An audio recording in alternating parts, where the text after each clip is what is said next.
GM에 대해서 얘기할 때 저희가 이 가장 주의하십시오라고 얘기하는 것은 어떤 식을 가져다 쓸지 경우에 따라서 잘 선택하셔야 됩니다라는 것을 상당히 많이 강조했을 것입니다. 이 1학기 수업에서요. 다시 얘기하면은 가령 이런 거예요. 제가 질문을 하나 던졌을 때 어떤 GM을 써야 되는지를 바로바로 캐치할 수 있을지 한번 보십시오. 가령 뭐 이런 얘기를 하네요. VOB가 증가하게 되면 GM은 어떻게 되겠는가? 눈에 들어오는 대로 바로 하나 찝어서 얘기하면 VOB가 증가하면 GM은 감소하는 것처럼 얘기가 되잖아요. 그런데 여기 보면 VOB가 증가하면 GM이 증가하는 것으로서 나타나게 돼요. 이건 제 질문이 틀린 거예요. 질문이 완벽하지 않았기 때문에 이런 혼란을 가져오는 겁니다. 다시 얘기하면 만약에 질문이 바뀌어져서 커런트를 일정하게 하고 있는 상황에서 VOB를 감소시켰습니다.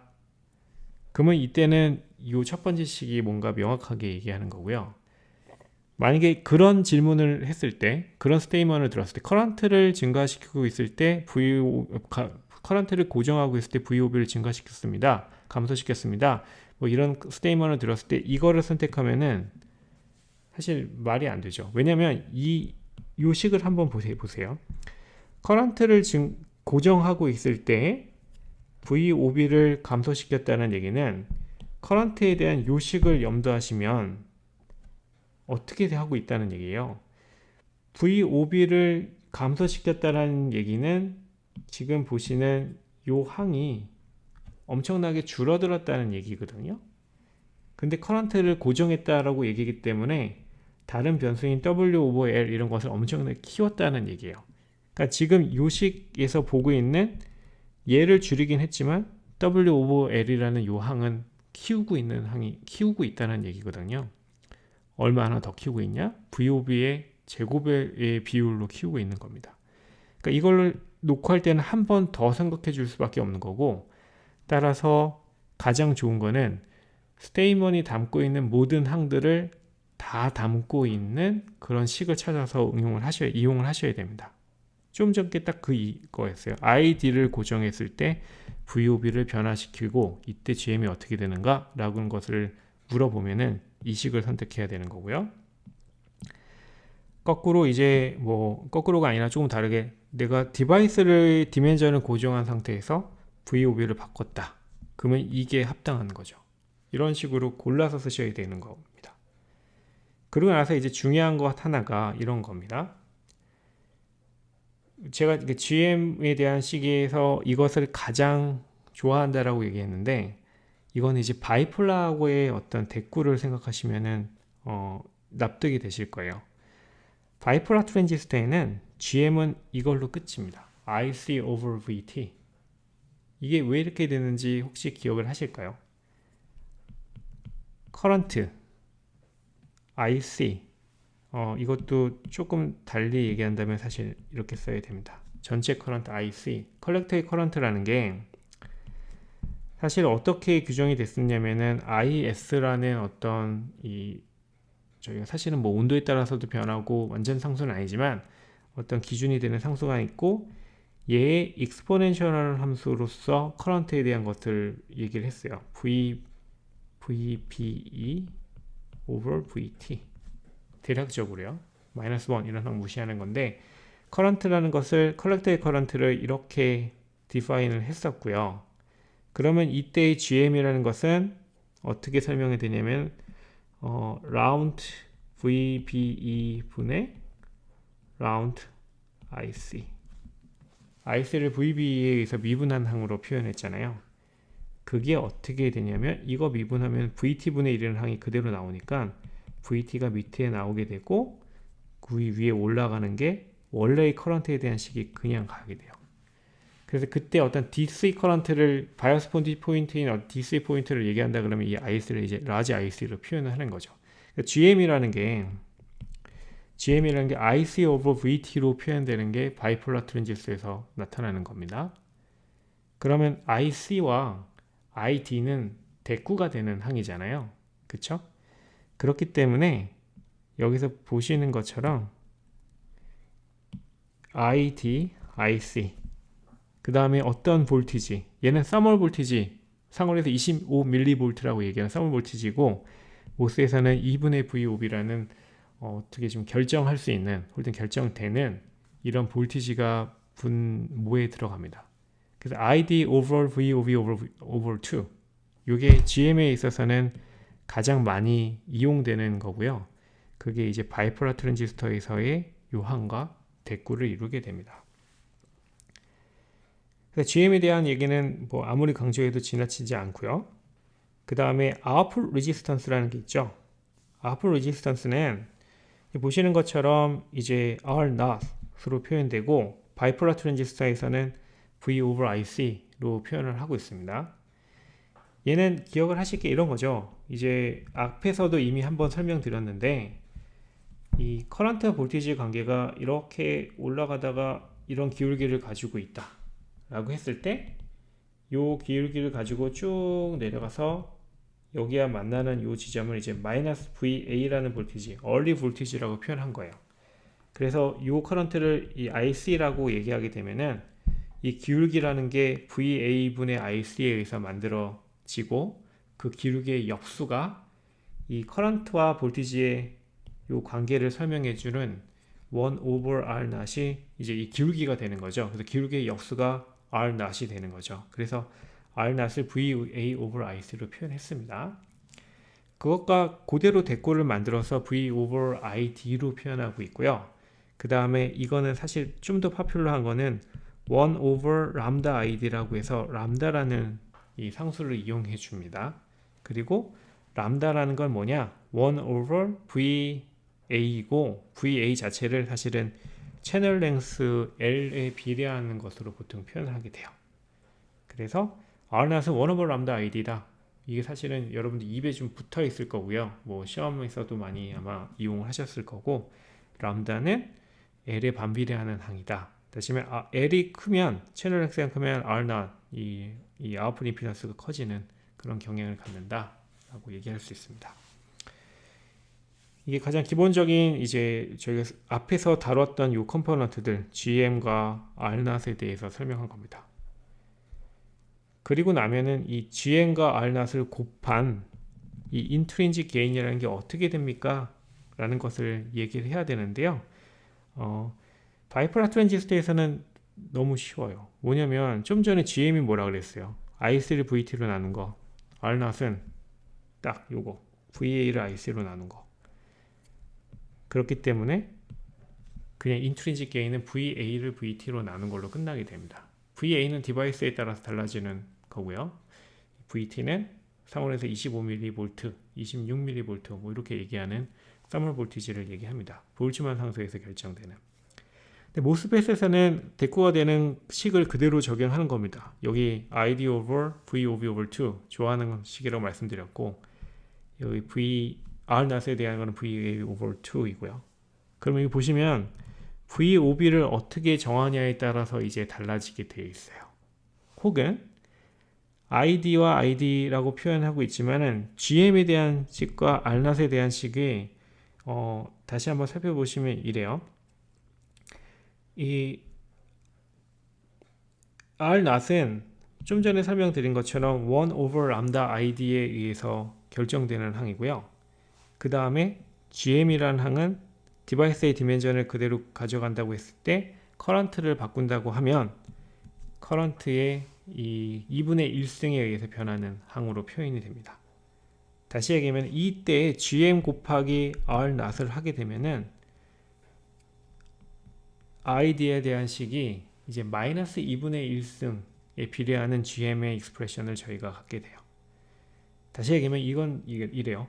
디바이스의 디멘전을 그대로 가져갔을 때, 그러니까 딱 그거죠. 지금 디바이스를 고정하고 커런트를 바꿨을 때 인트린직 게인이 어떻게 됩니까? 라는 것을 얘기한다고 하면은 그 지금 말씀드린 그 항을 서술하고 있는 GM을 먼저 찾아가야 돼요.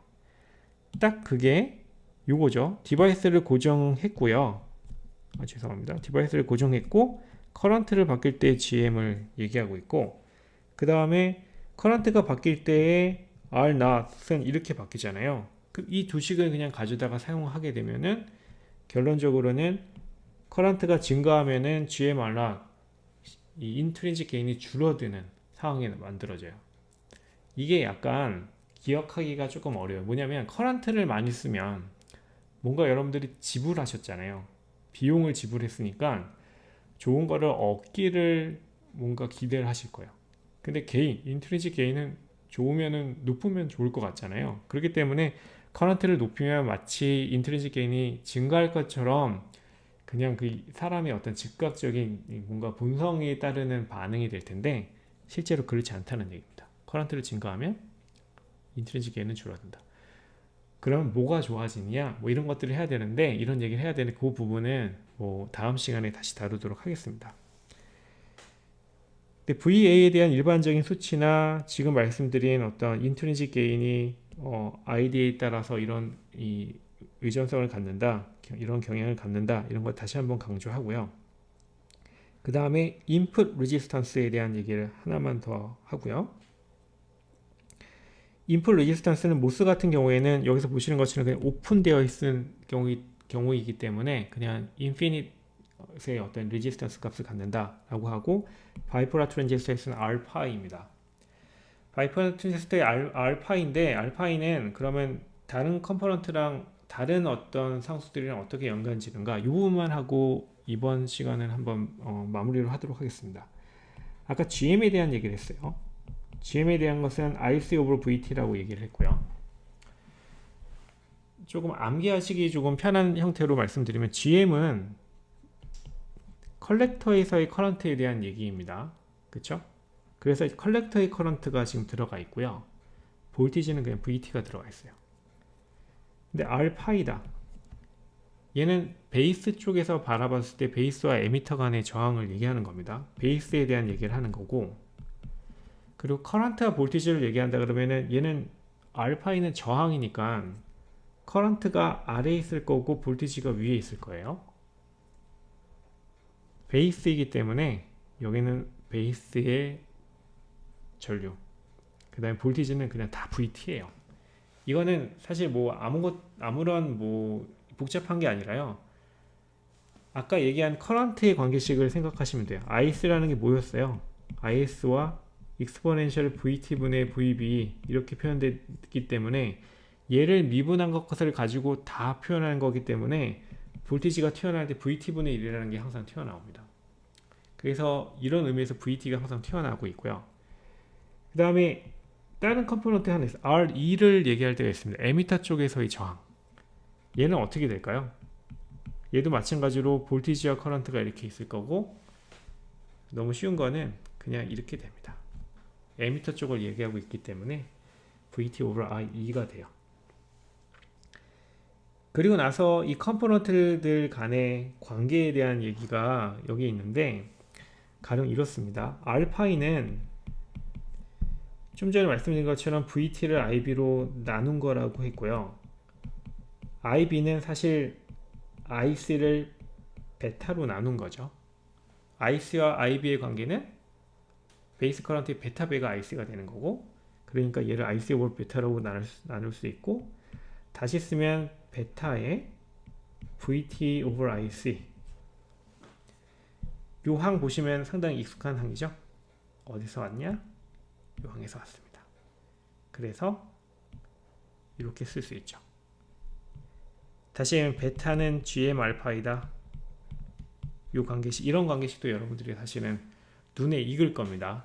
지금 방학이 지나고 혹은 뭐 다시 복학하신 분들은 이런 것들이 별로 익숙하지 않을 수도 있지만은 사실은 뭐 오랜 옛날엔 뭐 짧게는 수개월 전엔 여러분들이 익숙하게 하셨던 그런 관계들입니다. 근데 지금 다시 말씀드리지만 암기할 게 별로 없어요. 이 모스 트랜지스터는 저희가 다루는 이 수식들이라는 게 너무나 실망스럽게도 IDS는 VGS-VT의 제곱에 비례한다.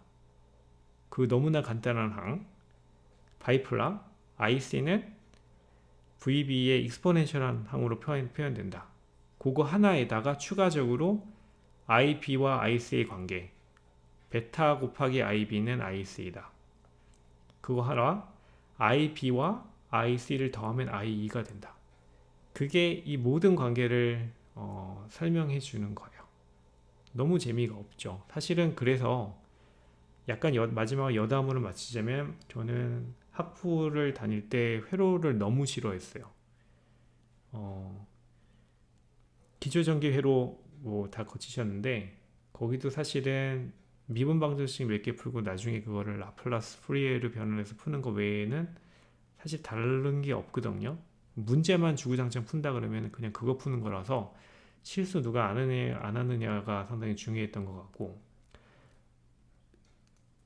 회로는 지금 얘기한 게 사실 다예요. 그 커런트와 볼티지의 관계식 각각 하나씩을 가지고 얘를 미분한 다음에 스몰 시그널 모델 만들고, 그 다음에 얘네들 가지고 또 마찬가지로 계산하고 뭐 스몰 시그널로 치환하고 뭐 이런 것들 갖고 하는 거라 너무 재미없었습니다. 근데 거듭 말씀드리는 거는, 거듭이 아니라 뭐 당부드리는 거는 이게 전부가 아니고요.